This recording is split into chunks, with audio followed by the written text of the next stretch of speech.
Confuse होऊ नका, the resistance front म्हणजेच लष्कर ए तैयबा आहे किंवा ऐसार फाउंडेशन किंवा अल मदीना अशा प्रकारचे जर शब्द ऐकलात तर ते म्हणजे जमात उद दावा आहे. बघा कसं झालं, युनायटेड नेशनची बंदी आली ना एकंदरीत यांच्या ज्या ॲक्टिव्हिटीज होत्या ना ते पाहून.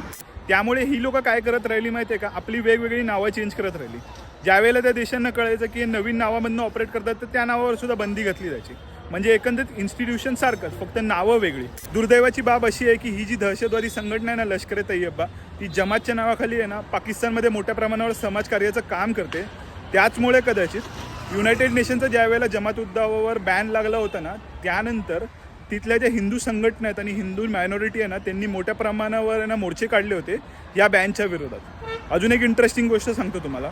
ईदच्या वेळेला तुम्हाला माहिती आहे बळी दिला जातो, वेगवेगळ्या पशुपक्ष्यांचा बळी दिला जातो. त्यामधनं आहे ना जे कातडं असतं ना उडतं ना, म्हणजे बळी दिल्यानंतर त्या पशुचा, तर ते कातडं आहे ना ह्या ज्या संस्था आहेत ना त्या गोळा करतात.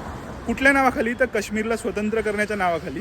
आणि त्यापासून जे लेदर तयार होतं ते विकून जो पैसा येतो ना त्यामधनं ही लोक दहशतवादी कारवाया करतात. तुम्हाला वाटेल एवढ्याशा लेदरमधनं काय फंडिंग होणार आहे, पण तसं नाही आहे. हा खूप मोठा धंदा आहे आणि ह्यामधनं खूप साऱ्या दहशतवादी संस्था आहेत ना त्या पैसा उभा करतात. याच्यामागचं सिंपल उदाहरण देतो कारण याचा पुरावा आपल्याला सापडलेला आहे. ते म्हणजे तर बघा, कसबचं ज्यावेळेला इंटरोगेशन केलेलं आणि तू लष्कर ए तैयबाच्या एकंदरीत लोकांना कधी भेटलास याबद्दलचा प्रश्न विचारला होता, तेव्हा त्याने सांगितलं होतं की रावळपिंडीमध्ये ज्यावेळेला तो त्याच्या मित्राबरोबर काही कारणास्तव गेला होता त्यावेळेला ईदचा मौसम होता.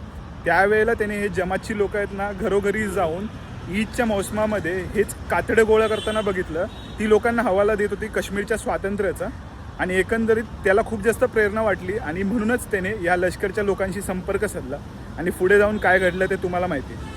आता पुढच्या व्हिडिओमध्ये आपण एकंदरीत त्याने प्रवास कधी सुरू केला आणि सर्व गोष्टी पाहू. म्हणजे इथे येण्याच्या आधीची जी स्टोरी आहे ना ती पाहू आणि त्यानंतर मग आपण पुढच्या स्टोरीकडे वळू. तोपर्यंत हर हर महादेव.